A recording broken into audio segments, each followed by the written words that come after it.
네, 안녕하세요. 제노포커스 대표를 맡고 있는 김의지입니다. 반갑습니다.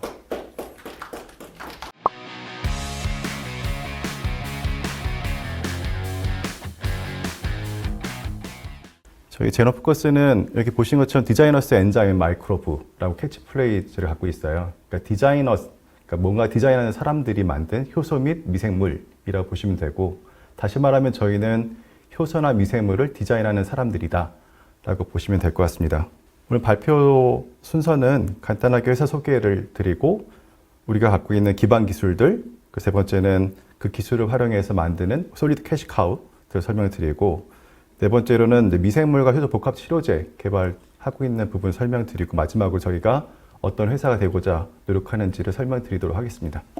저희 제노포커스는 맞춤 효소 및 마이크로바이옴 효소 복합 치료제를 개발하는 회사입니다. 저희가 갖고 있는 기술은 여러 가지 플랫폼 기술들을 갖고 있지만, 특히 효소 단백질을 빠르게 개량할 수 있는 첫 번째 기반 기술, 두 번째는 단백질을 세포 밖으로 분비시킴으로써 경제적으로 값싸게 만들 수 있는 단백질 분비 발현 기술, 세 번째는 마이크로바이옴 기반으로 단백질을 장으로 전달하는 기술들을 갖고 있고요. 이런 기반 기술들을 활용해서 사업 부분으로서는 산업용 특수효소, 바이오스퀘어 소재, 그리고 바이오신약 개발하고 있습니다. 현재 효소 및 바이오스퀘어 소재 부분에서 매출과 이익을 내고 있고요. 최근에 신약 개발하면서 여러 어려움이 있지만 열심히 꿈을 갖고 노력하고 있습니다. 회사는 2000년도 여기 파운더이미 CTO라고 써있는 반재구 박사님께서 주축이 되어서 한국생명과학연구원에서 스핀오프 창업이 되었고요. 당시 여러 가지 기반 기술을 가지고 창업이 되었습니다. 저는 창업 당시에 개발 팀장으로 조인을 했다가 2004년부터 대표를 맡고 있고요. 회사는 2015년도 5월 달에 코스닥에 상장을 했습니다. 회사는 현재 작년 연말 기준으로 158명이 근무하고 있는데요. 이 중에서 18명이 박사급 연구 인력인 만큼 개발 중심의 바이오 벤처입니다. 관계사를 간단히 소개시켜 드리면, 저희 제노포커스는 기반 기술, 테크놀로지 홀딩 컴퍼니로 계속 발전시켜 나가고 있고, 소재를 주로 개발하는 지퍼버미텍이라고 하는 회사가 있고요. 그 서울에는 상암동의 바이옴로직이라고 하는 신약개발 자회사가 있습니다. 지퍼버미텍은 제노포커스 GF에다가 발효기술을 통해서 소재를 만든다는 뜻에서 퍼멘텍이라고 이름을 지었고요. 바이옴로직은 바이올로직스 프롬 마이크로바이옴 해서 마이크로바이옴 기반의 바이올로직스를 개발하는 신약회사라는 뜻입니다. 중국에는 중국에서 효소를 만들거나 중국의 사업을 위한 자회사를 갖고 있고요. 기술 부분을 간략히 소개시켜 드리겠습니다. 저희는 신소 정확하게 단백질을 개량하고 근대적으로 대량 생산하기 위한 여러 가지 기반 기술로 2015년도에 기술 특례 상장을 했고요. 조금 더 설명드리면, 효소라고 하는 건 단백질이고요. 단백질을 대량으로 생산하기 위해서 유전 자원을 확보를 하고, 확보된 유전 자원이 바로 쓰기에는 적합하지 않은 경우들이 있어요. 뭔가 특성이 좀 부족한 것들이 있으면 단백질을 특성을 개량하는 단계를 거칩니다. 이때 돌연변이를 만들고 그 중에서 원하는 쪽으로 특성이 개량된 단백질을 빠르게 개량하는, 스크리닝하는 기술을 갖고 있고요. 개량된 단백질을 대량으로 만들 때 저희 미생물을 쓰는데, 보통 미생물은 단백질이 세포 안에 발현되지만 저희는 세포 밖으로 분비 발현시킬 수 있는 기술이 있어서 이 미생물을 개발한 다음에 미생물을 키우고 그 다음에 세포 밖으로 분비된 단백질들을 정제를 해서 다양한 제형으로 만들 수 있습니다.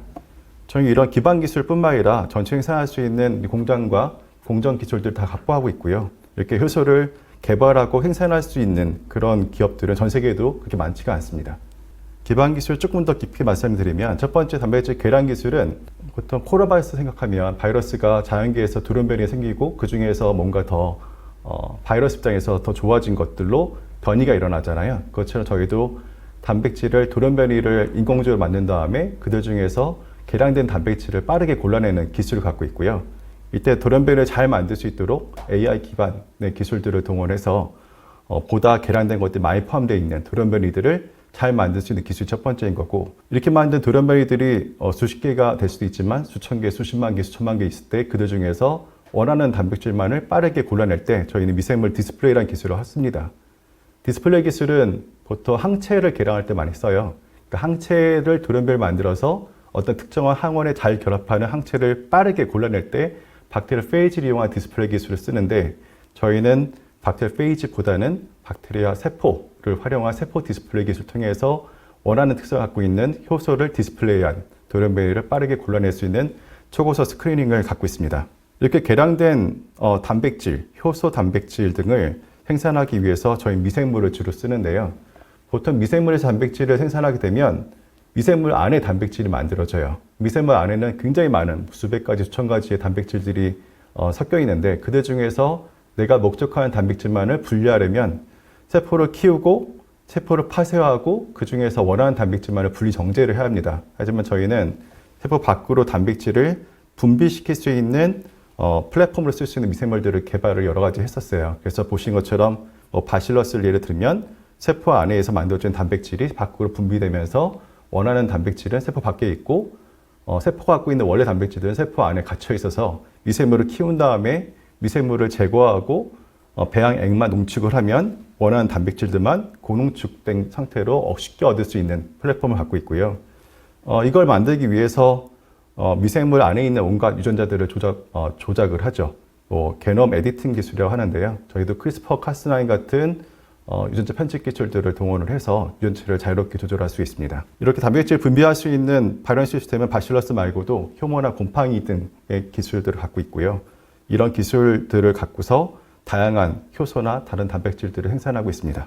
세 번째는 앞서 말씀드린 이제 미생물을 이용해서 단백질을 만드는 기반 기술을 더 확대하다 보니까 미생물을 자유롭게 저희가 엔지니어할 수 있었고 그 기술을 확대시켜서 대사공학 기술 및 정밀 발효 기술을 갖추게 되었습니다.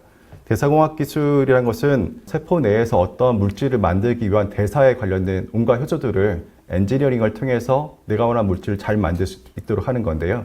또는 나아가면 그 미생물이 원래 못 만들던 어떠한 물질도 미생물 안에 그 물질을 만드는 데 필요한 여러 효소들을 조합해서 집어넣으면 원하는 물질을 손쉽게 잘 만들 수 있도록 인공 미생물을 만들 수 있는 기술이에요.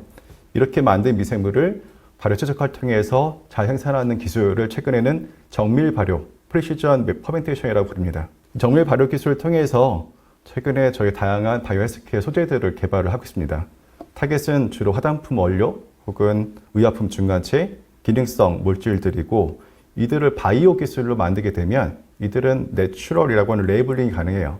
그러니까 화학적으로 합성한 것 대비 친환경적으로 생산할 수도 있고 파이널 프로덕트 안에도 중금속이나 화학물질들이 포함되지 않기 때문에 친환경적인 프로덕트라고 말할 수 있죠. 전 세계에서는 이런 내추럴하게 만드는 바이오 발효 생산하는 소재에 대한 니즈가 커지고 있고요. 저희도 포도당이나 글리세롤 같은 값싼 당을 미생물이 먹고 자라서 원하는 고부가치의 다양한 물질들을 만들 수 있는 그런 대사공학 기술 동원한 미생물들을 개발하고 있고 하나하나 소재를 상업화 시켜나가고 있습니다. 그 다음 이제 신학 부분에서 마이크로바이옴 쪽 관련된 기술들을 간략하게 소개시켜 드리면 마이크로바이옴은 어떤 건지는 많이들 아실 거고요.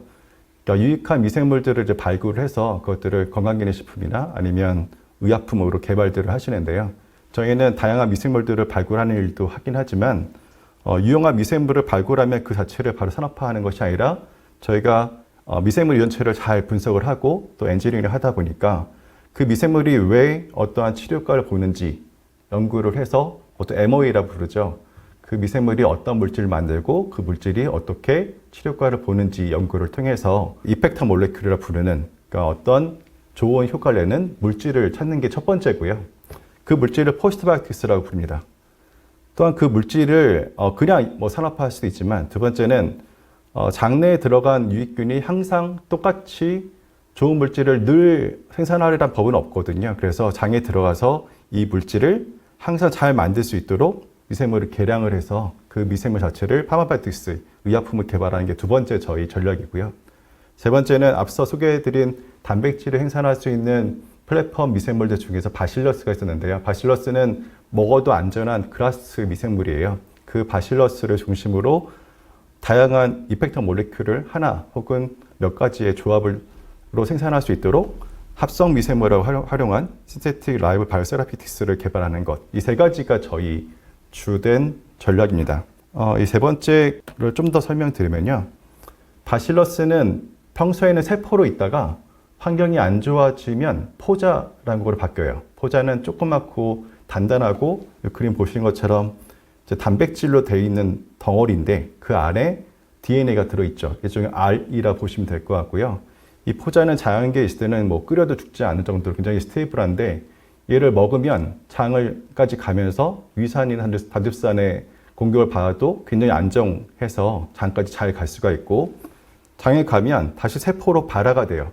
저미네이션을 부르는데, 발화가 되면 이 세포가 증식을 하면서 원하는 물질들을 생산할 수 있게 되는 거죠. 그래서 예를 들면 어떤 치료용 단백질을 만들 수 있는 유전자를 탑재한다거나 어떤 물질을 만들 수 있는 대사 효소들을 탑재를 시켜서 이 포자를 먹으면 장에 가서 원하는 세라피틱 이펙트를 보이는 물질들을 생산함으로써 장에서 원하는 치료 효과를 볼 수 있는 거죠. 이런 플랫폼을 가지고 다양한 치료제를 개발하고 있습니다. 여기까지 저희 기술 간략하게 소개시켜 드렸고요. 그 다음은 저희 캐시카우에 해당하는 효소하고 소재 부분에서 대표적인 것들 몇 가지 소개해 드리겠습니다. 크게 볼 때는 산업용 특수효소하고 바이오스케 소재로 나눌 수 있는데, 저의 주된 매출원이 되었던 건 락테이즈와 카탈라제입니다. 두 가지는 뒤에 간략히 한 장씩 설명을 드릴 거고요. 그 외에도 진단용 효소나 새로운 엔자임들도 많이 개발하고 있어요. 뒤에 설명이 또 안 나와서 간략히 말씀드리면, CTAG라고 하는 거는 굉장히 큰 시장 규모를 갖고 있는 효소로 분해한 어떤 소재인데, 그걸 만들 수 있는 효소를 저희가 개발을 완료를 해서 현재 국내에 있는 모 상장 회사와 같이 사업을 추진하고 있고, 아마 이 유튜브가 방송이 되는 게 한 달 후라고 알고 있는데, 그 전에는 아마 기사화가 될 수도 있을 거로 기대를 하고 있습니다. 그래서 두 번째는 UDCA에는 이미 기사가 나갔던 적이 있는데요. 이제 우르사라고 아마 아실 텐데, 우르사의 핵심 API인 그 UDCA를 만드는 효소예요. 지금까지는 이제 화학적인 반응을 통해서 UDCA를 만드는데, 그걸 친환경적으로 효소 전환을 통해서 만들 수 있는 기술을 개발을 대웅 측이랑 같이 완료를 했고, 지금 이 CTAG나 UDCAG 모두 올해 매출이 발생됩니다. 그 외에도 PTAG나 IXAG, GXAG 등을 개발을 해서 출시를 열심히 개발 중에 있고, 어떤 것들은 거의 완료가 된 것들도 있고요. 이 뒤에 CDMO라고 써 있는데, 저희가 다양한 효소들을 개발한 것들은 저희가 시장을 보고 뛰어든 것도 있지만, 회사가 처음 출발할 때는 기술 서비스로 출발했어요.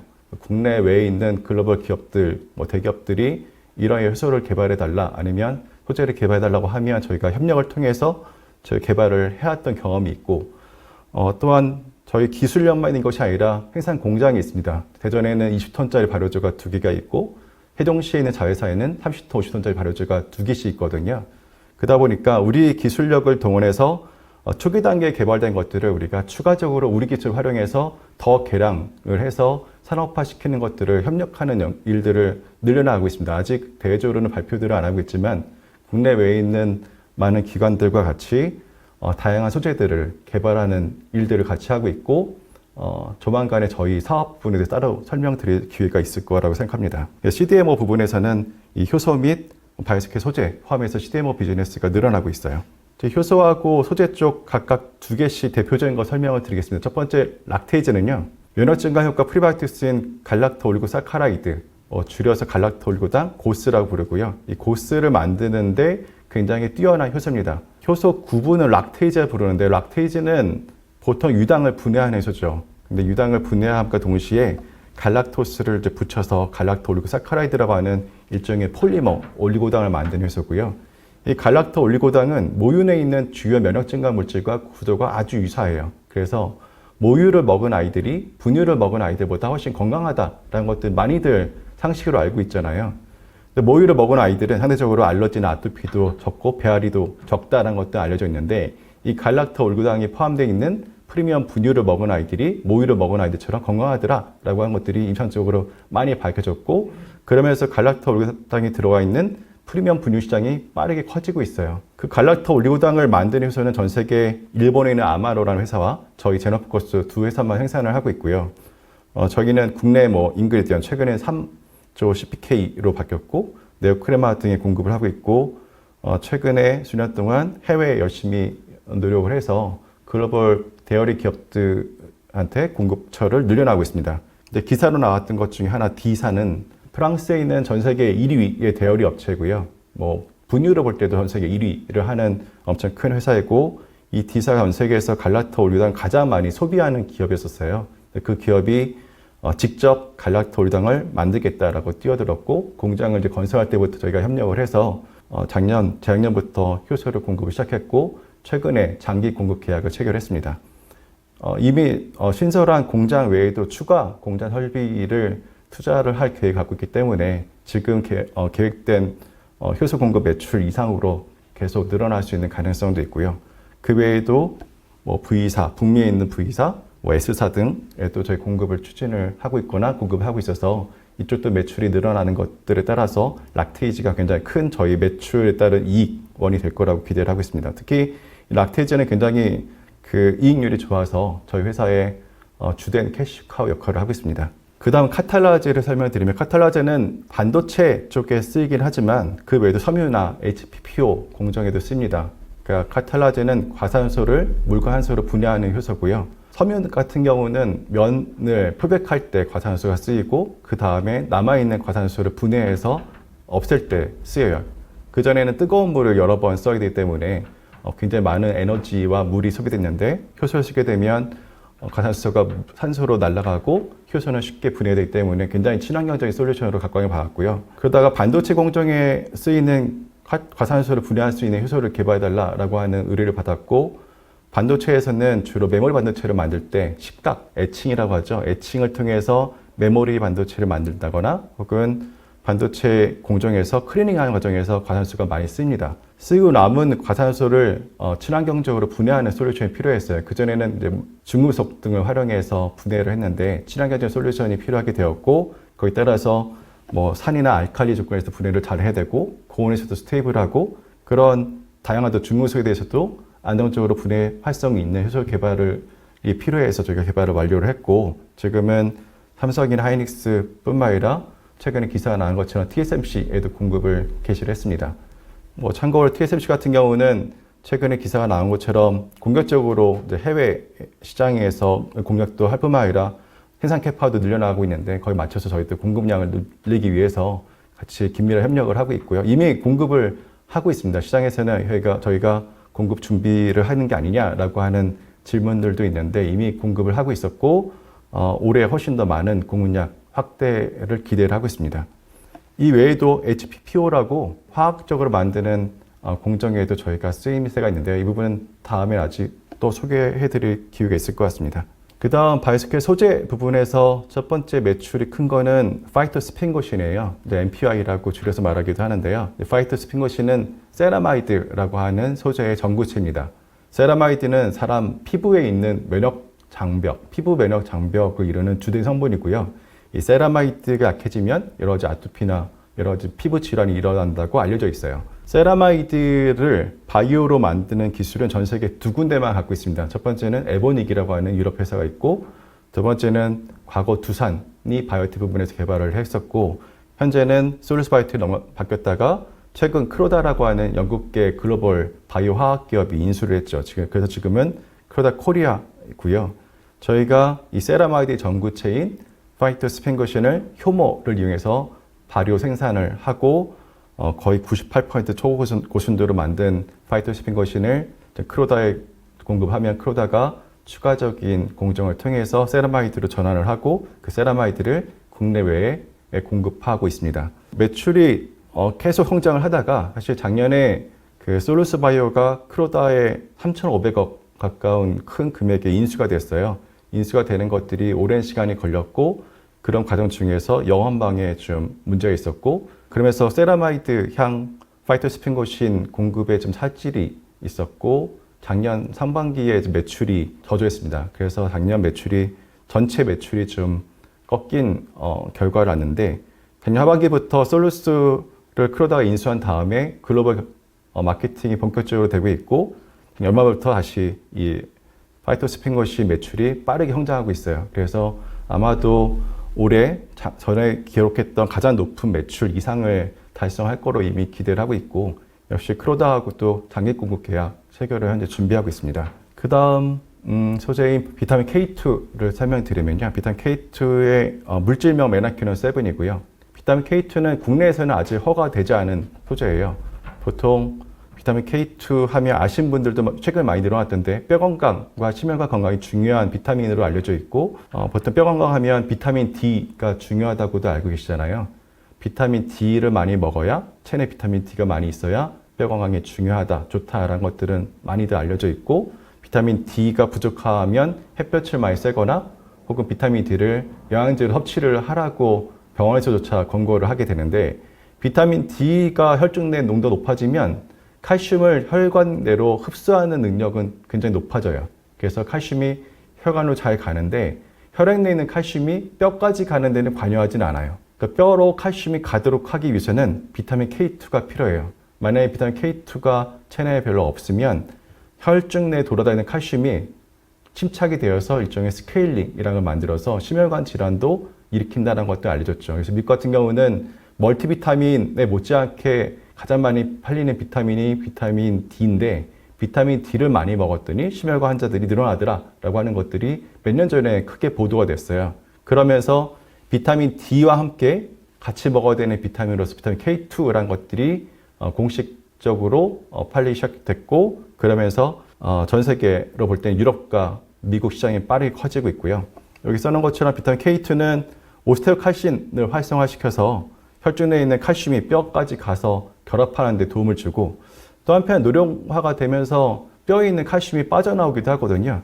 칼슘이 빠져나와서 십자되는 걸 방지하기 위해서 메티오스GLA 프로테인을 활성화시키는 그런 기능성도 있습니다. 저희가 지금까지는 해외 수출만 해왔었어요. 그리고 해외 여기 써놓은 것처럼 중국의 건기식의 1위를 하는 업체에도 저희 공급을 개시를 했고 글로벌 프리믹스 비타민 1위 업체에도 공급을 하고 있었는데 다만 해외 여러 기업들이 너희가 판매하고 있는 레코드, 트랙 레코드를 달라고 할 때 우리가 공급하고 있는 해외 업체들은 NDA 때문에 공개를 할 수 없고 국내에 있는 기업들 예시를 들자니 국내에서는 비타민 K2가 판매된 이력이 없어서 상대적으로 좀 손해를 봤었거든요. 그러다가 최근에 식약처에서 비타민 K2를 식품 창화물로 허가를 내줬고 그리고 빠르면 3월달 아마 이제 방송이 나갈 때쯤에는 비타민 K2가 건강기능식품으로 고시용으로 허가가 될 겁니다. 그러면 비타민 K2가 뼈 건강에 좋다는 것들이 아마 여러 채널 통해서 홍보가 될 거고 비타민 K2를 공급하는 전 세계 3대 업체 중에 하나인 저희도 각광받지 않을까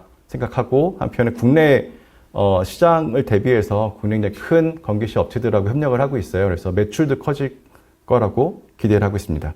여기까지 저희 소재 부분을 설명을 드렸고요. 이 앞에 말씀 4가지 외에도 다양한 소재들을 개발을 해서 매출과 이익은 꾸준히 성장하는 기업으로 커나갈 겁니다. 그다음 마이크로바이옴 쪽을 설명을 드리겠습니다. 마이크로바이옴에 대해서는 다들 아시는 것처럼 정의를 다시 말씀드리면 특정 환경에 존재하는 미생물 유전 정보 전체 혹은 미생물들을 통틀어서 마이크로바이옴이라고 말을 하는데 이 마이크로바이옴이 우리 몸에 있는 발생하는 다양한 질환들과 연결되어 있다. 겉브레인 에이시스처럼 다양한 질환과 연결되어 있다는 것들은 많이 알려져서 일반인도 잘 아시는 것 같아요.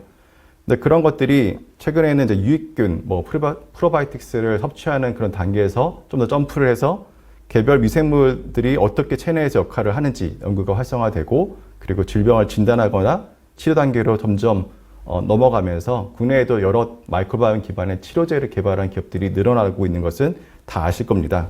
그 의약품뿐만 아니라 식품 외에도 제약, 코스메틱, 동물 친환경 농업, 그린 산업 등에도 마이크로바이옴들이 연구 결과들이 산업화가 되면서 전 세계 시장은 18.2%로 빠르게 성장할 거다라고 하는 리포트들이 여럿이 있고 정부에서도 관련된 산업을 키우고자 노력들을 많이 하고 있습니다. 저희는 다양한 유산균 연구도 하긴 하지만 저희가 집중적으로 연구를 해왔던 거는 바실러스 마이크로바이옴이에요. 그러니까 바실러스는 앞서 말씀드린 단백질을 만들 때 저희가 플랫폼을 쓰고 있는 미생물이기도 하고 한편은 독특하게 스포어를 만드는, 포자를 만드는 미생물이에요. 아까 말씀으로만 드렸지만 여기 사진을 보시는 것처럼 길쭉길쭉한 형태가 세포인 거고 환경이 특정 환경이 되면 동글동글하게 알처럼 안에 단백질로 코팅되어 있는 포자가 만들어져요. 마치 곰팡이 포자 생각하시면 쉬울 수도 있는데 바실러스라는 박테리아도 포자를 만들고요. 이 포자 바실러스는 그동안 굉장히 많은 연구들이 됐어요. 특히 먹어도 안전한 미생물, 바실러스들이 많이 있을 뿐만 아니라 다양한 액티브한 메타볼라이트를 낸다는 면에서 굉장히 중요한 미생물 자원으로 인식되었고요. 특히 이뮨 모듈레이션 부분에서도 굉장히 중요한 역할을 한다는 것도 알려져 있고 바실러스는 우리 숨쉬는 공기 중에도 있고 토양에도 있고 식품에도 있고 다양한 곳에 바실러스가 존재합니다. 저희는 다양한 발효식품, 된장, 청국장, 김치 등에서 바실러스들을 다양하게 저희가 분리를 해서 확보를 하고 또 건강한 사람의 분변에서 분리를 해서 바실러스만의 라이브러리를 저희가 다수 확보를 하고 있고 이들이 어떠한 기능성을 내는지를 다 하나씩 볼 수도 있지만 한편은 카이스트 협력을 해서 이뮨 프로파일링이라는 걸 통해서 면역학적으로는 면역력을 높이는 것, 낮추는 것, 염증을 줄여주는 것, 항암 효과가 있을 만한 것 등등 그런 바실러스들을 그룹핑 해나가는 일들을 하고 있습니다. 이들 중에서 저희가 이미 대외적으로 발표했던 거는 GF423이라고 하는 미생물로부터 발굴한 이펙터 몰레큘인데요. GF423은 장염 치료 효과가 뛰어난 약으로 처방되는 그런 미생물제였어요. 그러니까 어린 나이 때 어린이들이 보통 병원에 설사를 하거나 아니면 심한 혈변을 쏜다거나 장에 트러블이 생겼을 때 병원에 가면 항생제를 바로 투여를 하지 않고 항생제와 비슷하게 항염 효과 및 항균 효과가 있는 미생물제를 처방을 해줘요. 물론 어른들도 처방합니다. 그렇게 처방돼도 약용 바실러스가 GF423이었고 물론 식품으로도 허가가 되어 있어요. 이 GF423으로부터 이게 왜 장염증에 효과가 좋은지 연구를 하다 보니까 리얼 이펙터 몰레큘인 MNSOD, 그러니까 망간을 갖고 있는 SOD라고 하는 효소가 중요하다. 유전자명은 SODA이고요. 슈퍼옥사이드 디스뮤테이즈라고 하는 효소가 중요하다는 것을 밝히고 논문 발표를 했어요. 슈퍼옥사이드라고 하는 활성산소를 제거하는, 분해하는 효소고요. 이 효소를 넉아웃 시켰더니 그 바실러스제가 효과가, 그러니까 장염증 치료 효과가 없어지더라라고 하는 걸 밝힌 다음에 얘는 의약품으로 개발할 가치가 있겠다라고 보고 다양한 실험들을 그 이후로 진행을 해왔습니다. 그 대표적인 결과 중에 하나가 이 슬라이드인데요. 약물로 개발한다는 것이 굉장히 어렵다는 걸 저희는 인식을 하고 있었고 사람한테 바로 투여를 해서 약효를 보기 전에 사람과 장이 유사한 구조를 갖고 있는 강아지, 반려견 대상으로 임상을 했어요. 반려견들 중에서 사람과 똑같이 섭식하는, 그러니까 정해진 사료들을 먹지 않고 사람과 똑같이 여러 가지를 먹는 그런 반려견들은 나이가 들면 사람과 유사한 질환들을 굉장히 많이 앓게 돼요. 그 중에 한 가지가 염증성 장질환이거든요. 혈변을 싸고 설사가 멈추지 않고 그러면 병원에 내원하게 되면 진단을 통해서 염증성 장질환이라는 것을 진단을 받으면 처방하는 것이 항생제와 스테로이드제를 처방하게 돼요. 그러면 빠르게 혈사가 먹고 하지만 시간이 한 달쯤 소요가 되고 한 달쯤 소요가 되지만 스테로이드와 항생제 투여를 오랫동안 하다 보니까 2차 새로운 문제 발생하기도 하거든요.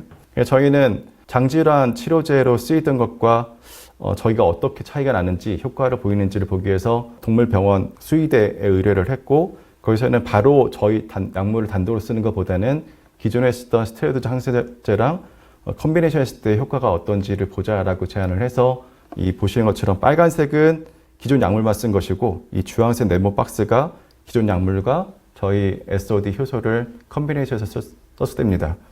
보시는 것처럼 예후를 보면 훨씬 더 주황색 컴비네이션에서 쓴 것이 훨씬 더 효과가 좋다는 것을 확인할 수 있었고 병원에서 그러면 스테로이드제를 쓰지 않고 GF103만 쓰면 좋겠다, 써보자라고 해서 다시 임상을 해봤더니 훨씬 더 좋은 파란색 세모 같은 결과를 얻었어요. 그 이유는 뭐냐면 기존 약물은 사람도 마찬가지입니다. 설사를 심하게 하게 되면 나중에 물론 그 면역치료제로 갈 수도 있지만 초기 단계에서는 항생제와 스테로이드제를 투여하게 되는데 그러면 장에서 염증 반응은 줄여주고 병원균은 줄일 수 있지만 한편 부작용들이 있거든요. 항생제 같은 경우는 좋은 유익한 균들도 다 같이 죽일 수 있기 때문에 장에 디스바이시스가 또 같이 와서 장기적으로 볼 때는 또 굉장히 안 좋은 부작용들을 발생시킵니다. 하지만 저희 약물을 투여했을 때는 그런 부작용 없이 장기적으로 다시 재원할 필요 없이 회복을 한다는 것을 저희가 확인했기 때문에 그러면 이거는 IBD와 같은 염증성 장질환 치료제로서 사람한테도 적용하면 좋겠다라고 생각이 들어서 앞서 말씀드린 그 바이오로직이라고 하는 신학개발 자회사를 창업하게 된 데이터입니다. 뒤에는 대 설명을 따로 안 드리지만 이 GF103 효소 치료제와 바실러스 스포어제를 합제를 해서 임상 계획을 현재 갖고 있고요. 앞서 말씀드린 SOD에 대해서 좀 더 설명드리면 SOD 물질을 효소를 계량을 해서 의약품으로 쓸 수 있도록 계량한 것이 GF103이라고 하는 물질인 거고 여전히 SOD라고 하는 효소입니다. SOD 효소는 효소기 때문에 항산화제, 보통 아는 항산화제와 다릅니다. 일반적 항산화제, 비타민 C와 같은 항산화제는 어떤 ROS, 활성산소 물질과 1대1로 결합을 해서 없애주는 반응을 하지만, 즉 소모성이죠. 하지만 효소란 것은 카탈리틱하게 계속 반응을 해요.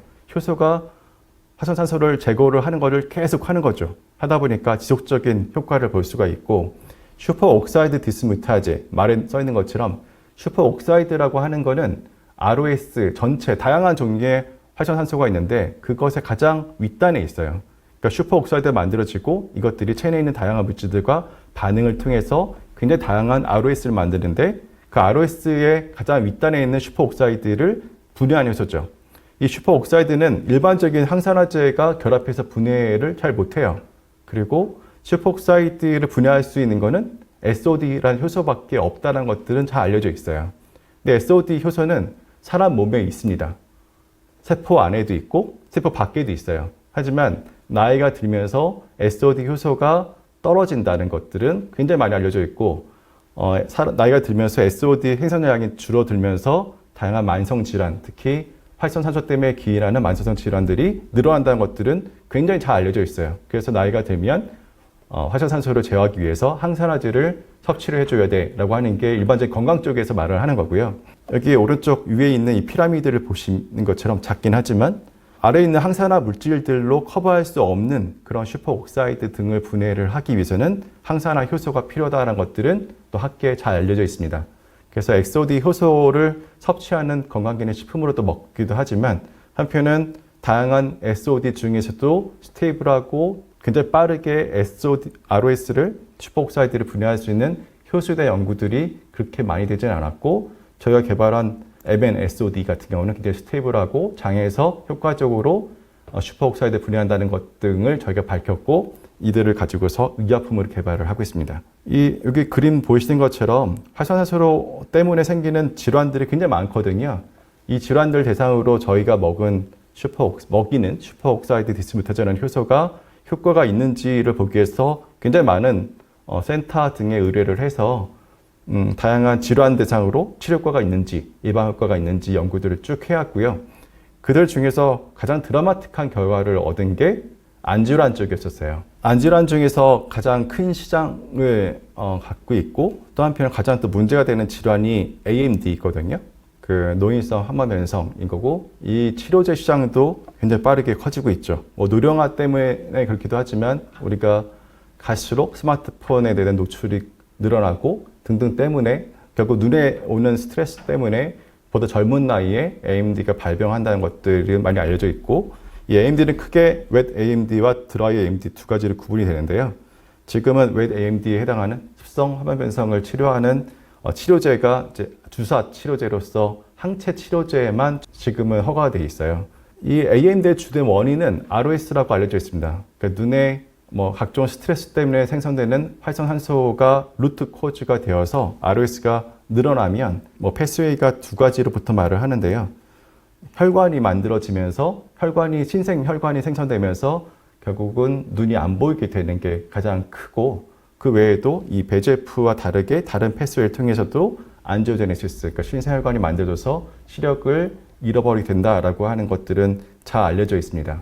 지금 치료제로 쓰이고 있는 거는 이 VEGF, 신생혈관을 만드는 인자인 VEGF의 블로커, 그러니까 VEGF에 결합하는 엔티바디 항체를 눈에 주사를 해서 VEGF 리세터에 결합하지 못하도록 블러킹을 해서 혈관이 만들어지지 않도록 하는 게 현재 유일한 치료제예요. 그러다 보니까 VEGF 엔티바디를 원천적으로 이 질환의 근본 원인인 ROS 제어에 제어를 할 수 없다 보니까 VEGF 엔티바디를 한 달에 한 번, 최근에는 이제 롱 액팅이 나오면서 수개월에 한 번씩 주사 치료제를 맞게 되는데, 그것도 수십 번 맞을 수 있는 건 아니거든요. 보통은 10번에서 20번 정도까지 맞다 보면 내성이 생기거나 다른 이유로 더 병이 악화되는 경우도 많이 알려져 있어서 아직도 언맷 니즈가 있는 질환이라고 볼 수 있고요. 국내에서는 VEGF 블로커인 아일리아의 바이오시밀러들을 많이들 개발을 하고 계시죠. 또 물론 그 시장들이 클 거라고 기대를 하지만 VEGF 블로커가 모든 웻 AMD 치료제 환자들을 치료할 수 있는 약물은 아닙니다. 반대로 가는 패스웨이를 블러킹할 수가 없기 때문이죠. 그래서 원천적으로 ROS를 눈에 발생하는 ROS를 제어할 수 있는 뭐 항산화제들을 많이들 또 연구들을 했고 관련해서 의약품 개발들을 많이 했지만 대부분 실패를 했어요. 실패한 이유는 ROS가 아까 말씀드린 것처럼 슈퍼옥사이드부터 발생하는 온갖 다양한 그 ROS들이 있는데 그것들을 하나하나 반응을 해서 제거하는 데는 한계가 있다고 보는 거죠. 그래서 원천적으로 슈퍼옥사이드를 제거할 수 있느냐라는 걸 볼 때 지금 이제 효소가 그거의 솔루션이 될 수 있지 않을까라고 저희는 생각을 하고 있는데 한편은 기자가 말씀드리기 전에 이건 동물 실험을 저희가 안질환 센터에 국가 센터에 맡겨서 얻은 결과고요. 보통은 동물 실험할 때는 눈에다 레이저를 쏴갖고 구멍을 내요. 구멍을 내면 스트레스가 발생을 해서 주변에 신생혈관들이 만들어져요. 그걸 스테이닝한 거고요. 그래서 많이 파란색이 진할수록 혈관이 많이 생성된 건데 아일리아라고 하는 항체 치료제를 주사를 하게 되면 혈관이 덜 생성돼서 이렇게 좀 덜 초록색으로 보이죠. GF103을 경구 투여를 했더니 아일리아 주사 치료제를 맞은 것과 비슷하게 혈관이 덜 만들어지는 것을 동물 실험 통해서 확인할 수 있었고 그 이후에 추가 실험들을 통해서 도즈 디펜던시도 확인했습니다. 더 많이 먹일수록 효과가 더 뛰어나더라라고 하는 것도 확인을 했고 추가적으로 단순히 혈관 만들어지는 것만 저희할 뿐만 아니라 일렉트로레티노그래피라는 걸 통해서 망막의 기능도 회복을 잘한다라고 하는 것도 저희가 확인을 했습니다. 그 이후에 왜 경구 투여한 슈퍼옥사이드 디스뮤타이제 효소가 어떻게 눈에 있는 ROS를 컨트롤할까라고 하는 궁금증이 있었고 수년 동안 저희가 굉장히 많은 가설을 세우고 연구 결과 오늘 발표를 다 전달해 드리기는 어렵지만 장에서 ROS를 제어를 하게 되면 눈에서 ROS를 제어할 수 있다라고 하는 그 링크를 저희가 입증을 다 했어요. 앞서 잠깐 여기 소개를 안 해드리긴 했는데 보시면 여기 오른쪽 위에 보시면 2019년도에 미국의 옵타몰로지 그 안질환 학회에서 발표를 했어요. 저 2018년도에 이제 AMD에 효과가 있을 거라는 걸 밝힌 다음에 그 다음 이제 의약품 개발을 하던 차에 미국의 안질환 학회에서 제목만 떠서 보면 AMD 리스크는 매일 lie in the gut. 그러니까 장에서 AMD가 의 리스크가 기인한다. 그러니까 장 질환이 장에 문제 생겨서 AMD를 익힐 수 있다라고 하는 것이 아직 공식화됐어요. 그래서 그 이후 연구들을 하다 보니까 물론 안 질환이 온 사람들이 장 질환이 왔을 수도 있지만 장 질환이 오면 그게 안 질환까지 갈 수 있다라고 하는 것들이 많은 보고들이 있었고 한편은 장을 컨트롤해야 안 질환의 원천적인 치료 솔루션을 낼 수 있다라고 하는 것들은 거의 정설로 돼가고 있습니다. 그래서 지금은 뭐 겉브레인 엑시스 말한 것처럼 그러니까 장 뇌축처럼 겉 아이 엑시스처럼 라고 하는 그러니까 장과 눈도 연결되어 있다라고 하는 것들이 기정사실처럼 지금 되고 있습니다. 그래서 저희가 하다 보니 장에서 가장 많은 슈퍼옥사이드가 만들어져요. 장에서 슈퍼옥사이드가 만들어지면 걔를 분해함으로써 혈중 내 슈퍼옥사이드를 줄일 수 있고 혈중 내 ROS를 줄일 수 있고 결과적으로 눈의 ROS를 다운시킬 수 있다는 것들을 다양한 변호를 통해서 확인을 했고 결국 눈에 있는 ROS의 생성을 줄임으로써 안질환을 예방하거나 치료할 수 있겠다라고 하는 동물 실험 결과들은 다수 확보를 했습니다. 지금은 환자 대상으로 임상을 하고 있습니다. 저희가 의약품을 개발하겠다라고 수년 전에 이제 회사도 만들고 미국 내에서 임상을 추진을 오랫동안 했는데 약물을 만드는 데 시간이 좀 많이 걸린 것도 있지만 한편은 이게 임상으로 들어가면 굉장히 많은 비용이 또 쓰이잖아요. 그래서 지금은 국내에서 AMD 환자 대상으로 임상을 대규모로 하고 있어요. 그러니까 이미 항체 치료제를 받고 있는 중증 AMD 환자들 대상으로 저희 SOD를 투여를 했더니 아직 결과를 받지 못했지만 안구 주사 치료제를 한 달에 한 번 받던 분들이 3, 4개월에 한 번 받는 그런 스팬, 그러니까 인터벌 기간이 길어지는지 보는 게 첫 번째인 거고 그게 첫 번째이겠죠. 저희가 생각하는 거는 엔티바이오틱 주사 치료제 같은 경우는 병원에 급하게 와서 중증으로 간 경우에는 아마 엔티바이오틱 치료제가 가장 직효성을 보일 거라고 기대를 하고 있어요. 하지만 앞서 말씀드린 것처럼 계속 반복적으로 주사제를 맞아야 되기 때문에 한 번 주사제를 맞아서 급한 불을 끄고 다시 주사 치료제를 받기 전까지 그 기간을 길게 해줄 수 있느냐라는 게 첫 번째 저희 목표가 될 것 같고요. 두 번째는 안구 주사를 맞으려면 굉장히 비용도 비용이지만 환자나 의사 입장에서 볼 때는 굉장히 고통스러운 일이에요. 뭐 이게 눈을 뜨고 있는데 눈이 보고 있는데 주사를 이렇게 맞는 거거든요. 그래서 환자들도 굉장히 겁을 많이 먹고 한 번 치료 받은 다음에 그 고통이나 감각보다는 그런 불안감 때문에 다시 주사 치료제를 안 맞는 분들도 계시단 말이 있는데요.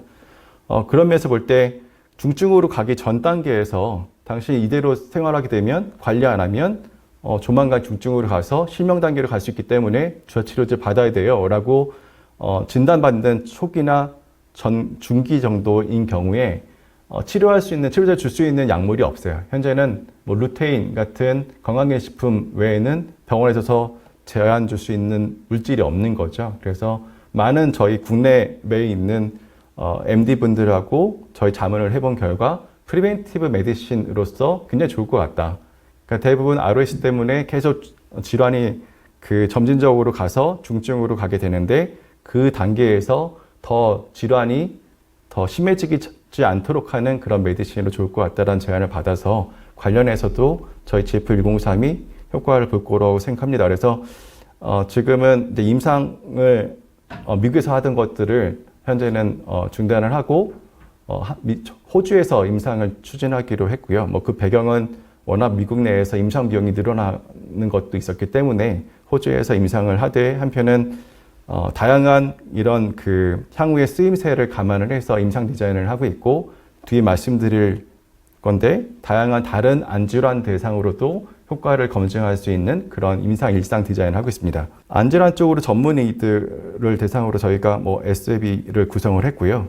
넘어가겠습니다. 웻 AMD 말고도 다양한 안질환들 대상으로 효과를 저희가 보고자 했던 거는 많은 안질환들이 루트 코즈, 원천적인 원인은 다 ROS라고 알려져 있어요. 그래서 ROS를 컨트롤할 수 있으면 다른 안질환들도 효과를 볼 수 있지 않을까라고 생각이 들어서 서울대 병원, 안과 병원과 같이 공동으로 다양한 질환 대상으로 시험을 쭉 해오고 있고요.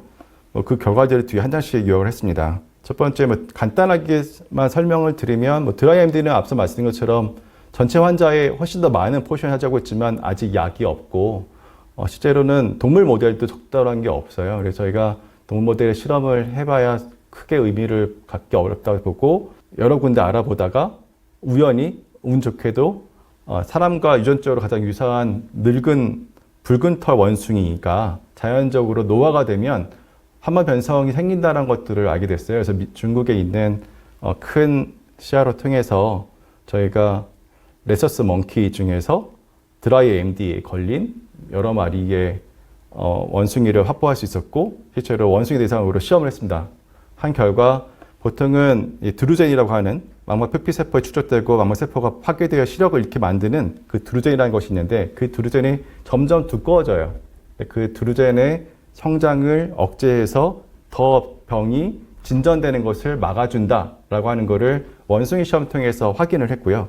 그 다음 드라이 아이에 대해서도 시험을 했습니다. 드라이 아이는 국내에서는 크게 시장이 환자들이 많지 않다라고도 알려져 있지만 특히 유럽, 미국에서는 굉장히 큰 시장이 있고요. 국내에서도 특히 이제 핸드폰들을 많이 보면서 안구 건조증이 심한 분들이 많이 늘어나고 있다고 알고 있어요.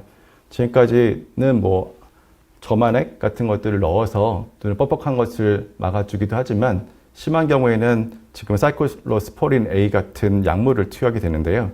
저희가 동물 실험 결과 눈물 분비량이나 염증 T세포의 감소 그리고 글로벌 셀의 밀도 증가 등을 볼 때 이미 치료제를 쓰고 있는 사이클로스포린 A와 동등한 수준 이상으로 효과가 있다는 것을 저희가 동물 모델에서 밝혔고요. 현재는 사람 대상으로 파일럿 스터디를 하고 있고 1차 결과에서는 유의미한 데이터들을 얻어서 2차 임상 시험을 하고 있습니다. 그 다음은 당뇨병성 황반 부종 대상으로 또 효과를 보기 위해서 동물 모델에서 봤고요. 보신 것처럼 SOD의 활성을 1, 5, 10, 20으로 늘려가면서 봤더니 망막, 그러니까 당뇨병성 황반 부종을 일으킨 마우스에서 혈관 누수가 점점 더 줄어드는 것을 볼 수가 있어요. 이걸 통해서 이거 SOD를 경구 투여한 게 황반 부종에도 효과가 있을 수 있겠다라고 하는 동물 실험 결과를 얻은 거고요.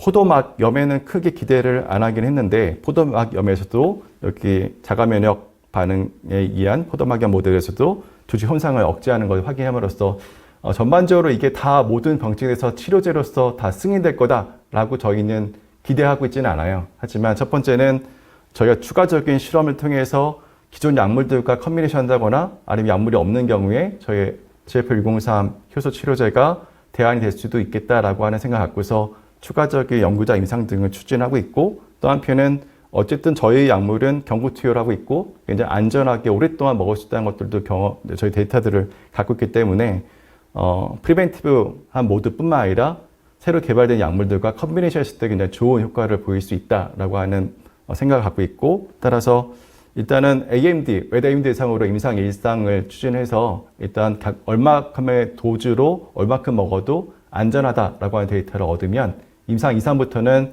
AMD 외에 새로운 적응증 대상으로 적응증 질환 대상으로 임상을 할 수도 있고, 혹은 메디컬 푸드 쪽으로도 개발을 하려고 하고 있습니다. 그 외에도 이제 ROS 때문에 생기는 여러 가지 질환들이 있는데요. 그 중에 큰 문제되는 것 중에 하나가 점막염이에요. 이게 특히 이제 화학 치료제, 그러니까 암 환자들 같은 경우에 화학 치료제를 하게 되거나 방사선 치료를 하게 되면 과도하게 산화 스트레스가 발생을 하게 되고, 그래서 이 점막이 헐어서 잘 섭취를 못하게 되는 환자들이 굉장히 많거든요. 그래서 옥시다티브 스트레스를 컨트롤할 수 있는 SOD 효소를 같이 먹으면 효과가 있지 않을까라고 생각이 들어서 동물 실험들을 쭉 했고, 그 결과 뭐 화학 항암제 투여를 했을 경우 생기는 구강 점막염 같은 경우에도 피부 부분에 재상피화를 빠르게 촉진을 한다는 것도 결과를 얻었고, 소장 윤모 위축도 회복시키는 등 이게 점막염에도 굉장히 효과가 좋겠다라는 걸 확인을 해서 이거는 약으로 갈 수도 있겠지만 지금은 아직 방향성을 정하는 중이고, 한편 메디컬 푸드로 해서 암 환자들이 실제로 빠르게 회복하는 데 도움을 줄 수 있는 그런 치료 보조제, 식품이나 약물로도 개발할 수 있겠다라고 생각을 하고 계속 디벨롭을 하고 있습니다. 앞서 반려견 대상으로 이제 동물 실험했던 결과들을 말씀드렸잖아요. 그 반려견들 관련된 시장은 굉장히 빠르게 성장하고 있어요. 국내 동물약품 전문 회사들도 많이 늘어나고 있는 걸로 알고 있는데, 저희가 동물약품으로서 허가를 국내에서 받았어요. 받았고, 그 다음 치료제로서 조용히 판매를 하고 있는데, 판매를 하고 있는 이유는 리얼 월드 데이터를 확보하기 위함이에요. 그러니까 염증 치료제로서 GF103이 굉장히 효과가 좋다라는 것은 확인했는데, 얘와 다른 약물과 컨비네이션 했을 때, 단독으로 투여했을 때 다양한 질환에 효과가 있다는 것들은 실제로 동물 병원 등을 통해서 확인할 수가 있었거든요. 그래서 지금 아래 써놓은 것처럼 이건 작년 데이터긴 하지만 1,400개 이상의 다양한 동물 병원을 통해서 SOD를 IBD 치료제로서 판매를 하고 있고, 하다 보니까 새로운 병증에도 효과가 있다는 그런 리포트들을 계속 받는 거죠. 리얼월드 리포트를 받는 거죠. 그러다 보니까 어떤 경우에는 치은염, 치주염이 굉장히 동물들한테 문제되는데 SOD를 먹였더니 치주염이 나왔다라고 하는 리포트를 얻어서 저희가 동물 실험했더니 정말 효과가 좋더라 라고 해서 특허를 내고, 최근에 이런 게일 타입의 제품도 출시를 해서 동물 병원에서 판매를 하고 있고요. 이런 데이터들이 지금 몇 년 동안 쌓였어요. 쌓여서 지금 올해부터 본격적으로 해외 그 펫 엑스포나 애니멀 파마슈티칼 쪽 관련된 전시에 나가서 저희 기술을 홍보를 하고 기술 이전을 하는 것들을 올해 추진합니다. 그래서 이 동물 쪽은 인체약품처럼 아주 큰 뭐 수천억 규모의 그런 기술 이전비는 기대하기 어렵지만 그래도 수백억 단위의 기술 이전들이 굉장히 많이 되고 있거든요. 그래서 그런 결과들을 기대를 하고 본격적으로 올해 기술 이전을 하려고 합니다. 거의 마무리 돼 가는데요. 그래서 SOD만 본다 그러면 지금은 SOD를 처음 발굴했던 그 미생물은 식품으로 허가를 되어 있고 허가를 받았고, 그 식품에서 생산되는 SOD는 GF101이라 명명을 하고, 얘는 사람 식품, 먹을 수 있는 식품으로 허가를 받았어요. 그래서 건강기능 식품으로도 개발하고 있지만 한편은 앞서 몇 번 말씀드린 것처럼 환자 대상으로 그 연구자 임상을 하려면 얘가 안전을 해야 되거든요. 식품을 허가되는 SOD 갖고서 다양한 기능성을 입증하는 용도로 쓰고, 나아가서는 메디컬 푸드로서 키워나가려고 하고 있습니다. 두 번째, GF103은 101을 앞서 말씀드린 것처럼 개량한 돌연변이인 거고, 얘들은 IBD, AMD뿐만 아니라 다양한 적응증 대상으로 의약품을 개발하고 있고요. 또한 SOD가 더 잘 나오도록 개량한 미생물제가 GF203이고 이거는 이제 스포어 타입으로 저희가 제형을 만들어서 지금은 스포어 형태로 미생물제로 투여하는 약물로도 개발하고 있고 GF203과 103은 합제로 해서 IBD 임상을 준비하고 있습니다. 또 한 가지는 오늘 설명을 따로 드리지는 않았지만 익스트라 비즈클이라고 EV를 만드는 연구들도 많이 하고 있어요. 보통 유산균을 갖고서 EV를 만들고 EV를 통해서 세포 안까지 딜리버리 할 수 있는 의약품 딜리버리 시스템 연구들을 많이 하는데 저희 갖고 있는 플랫폼 중에서 바실러스 중에서 EV를 굉장히 잘 만드는 바실러스가 있어요. 그 바실러스가 SOD를 잘 만들 수 있도록 저희 만들어서 SOD가 안에 많이 포집되어 있는 비눗방울 같은 EV를 만들어서 얘는 체내를 흡수될 수 있도록 하는 약물을 만들었고 뭐 코로나 때긴 하지만 코로나에 인펙션 됐을 때 과도하게 생기선되는 ROS를 주임으로써 호흡기 치료 효과가 있다는 것을 저희가 국방과학연구원이랑 같이 결과를 내서 특허도 출원한 바가 있습니다. 이렇게 뭐 엔자임이나 엑스포어제 혹은 EV 형태로 만들어서 지금은 다양한 효과를 보는 연구자 임상을 추진하고 있고 메디컬 푸드로도 전개를 하고자 노력을 하고 있습니다. 그래서 아마 조만간에 나오는 인체 시험 결과들 중에서 유의미한 결과들이 나오고 특허로 문제가 없는 것들은 또 하나씩 발표를 할 계획입니다. 신약 쪽 마지막인데요. 그래서 지금 다양한 파이프라인 관련해서 굉장히 많은 연구들을 했는데 그 중에서 어떤 것들은 이거는 뭐 논문 내고 특허 내기는 충분하긴 하지만 의약품을 가기에는 좀 부족해 라는 것들은 또 없애고 또 새로운 적응증 대상으로 개발하고 하면서 굉장히 신약 개발 부분에 돈을 많이 써왔고 그 결과 뭐 GF104 오늘 말씀드린 SOD 기반의 약물 말고도 새로운 다양한 메타볼라이트들 혹은 새로운 엔자임 이펙터 모리큐들을 발굴을 많이 했고 또 그들을 이용한 치료제들 후보 물질이나 혹은 미생물제를 많이 개발을 했고요. 앞서 말씀드린 웹 AMD나 IBD는 SOD 기반으로 저희가 임상을 준비하고 있고 올해 호주 임상을 추진하고 있고 본격적으로 이제 올해부터 해외 학회를 나갈 준비를 하고 있어요. 이미 몇 군데는 발표가 예약돼 있고 그래서 뭐 안질환 학회 등이 나가서 우리 동물 실험 결과와 그리고 연구자 임상 결과들을 발표를 하고 본격적으로 해외 제약회사들과 네트워킹을 추진하려고 합니다. 그래서 기술이전은 가능한 뭐 임상 2A 이후에 하려고 생각을 하고 있지만 적응증에 따라서는 굉장히 초기 단계에서 공동으로 임상한다거나 기술이전한 것도 본격적으로 적극적으로 추진하려고 합니다. 마지막 2장 남은 것 같은데요. 그래서 회사는 제노프코스는 효소, 단백질, 미생물을 잘 개발할 수 있는 플랫폼 기술 기업이에요. 그리고 지금도 그런 미생물, 단백질을 잘 개발할 수 있는 기술을 계속 더 업그레이드 시키려고 노력을 하고 있고요. 사업적으로 볼 때는 효소나 바이오스퀘어 소재 부분에서 계속 파이프라인을 늘려나가고 있고 또 그것들이 일반적으로 그냥 누구나 만드는 것들이 아니라 시장에 확실한 니즈가 있는 것들을 개발을 해서 차별화된 그런 또 시장도 만들어 나가는 일들을 하고 있고요. 그쪽에서 계속 매출과 이익이 늘어날 것을 기대를 하고 있고 또 한편은 비타민 K2 말고도 건강기능식품이나 메디컬 푸드로 갈 수 있는 SOD 포함을 해서 그런 소재들을 계속 개발을 하고 있어요. 그래서 마이크로바이옴 기반이든 어쨌든 미생물 기반으로 만들 수 있는 건강기능식품 소재도 개발을 해서 이쪽 시장도 키워나가고 최근에는 B2C 시장도 적극적으로 저희 공략을 하려고 또 기획을 하고 있습니다. 그리고 바이오 의약품 쪽은 지금은 CDMO를 본격적으로 한다고 말하기 어려운데 저희가 공장 건설을 계획했다가 지금은 올 스톱을 한 상태라서 홀딩한 상태라서 그렇긴 하지만 한편은 미생물 기반으로 어떤 정말 좋은 메타볼라이트를 내는 미생물을 발굴했는데 얘가 의약품을 가기에는 뭔가 부족한 경우에 미생물을 저희가 개량해주는 그런 서비스, CDO 같은 거는 이미 어느 업체와 같이 하고 있는 것들도 있고 저희 SOD뿐만 아니라 다른 마이크로바이옴 기반에 연구하는 분들과 협력을 하는 CDO 비즈니스도 하고 있습니다. 그래서 이런 그 세 꼭지로 해서 회사는 계속 키워나갈 거고요. 마지막 슬라이드인데 상장할 때도 이와 동일한 슬라이드로 저희가 상장할 때 발표했던 것 같아요. 그러니까 회사는 산업용 특수효소 비즈니스로 커나가겠다라고 상장을 했고 그 이후 효소를 이용하거나 혹은 정밀 발효를 통해서 바이오스케 소재 부분을 키워나가는 것 이 두 가지 통해서 회사의 매출과 이익을 극대화시켜 나가겠다라는 게 저희 전략이고 나아가서는 저희가 개발했던 단백질이나 미생물을 엔지니어할 수 있는 기반 기술 등을 활용해서 효소 의약품이나 마이크로바이옴 치료제를 개발해 나가서 결국은 우리가 마이크로바이옴 효소, 치료제, 맞춤 효소 부분에서 글로벌 리더가 되고자 하는 게 저희의 기쁨과 목표라고 할 수 있겠습니다. 예, 경청해 주셔서 감사합니다.